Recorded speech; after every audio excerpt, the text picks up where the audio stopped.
"Keep your spikes down," the gangly but admittedly resolute Plum Grove second baseman said. It came out forcefully, yet quietly enough that no one else would hear him as he dragged himself off the ground without dusting off his black and purple jersey.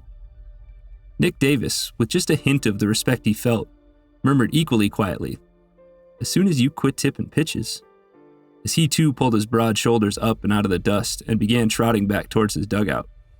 It had been a tough stretch for Nick. He was in the midst of a 1-for-14 slump and had only been on base because the umpire had either missed or simply ignored just how far he'd stuck his elbow out to get hit by the previous pitch.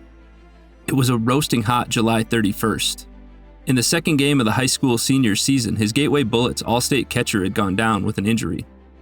As their only other experienced catcher, Nick had taken on the lion's share of the duties for most of the season.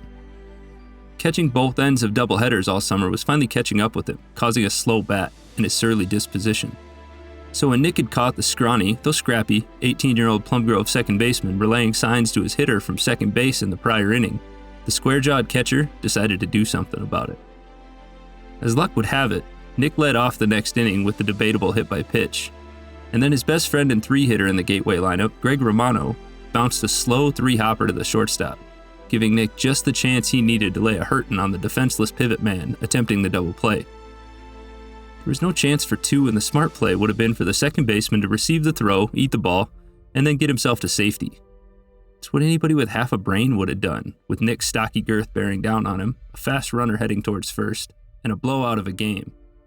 But the kid hung in and tried to complete the turn anyway. He paid for it.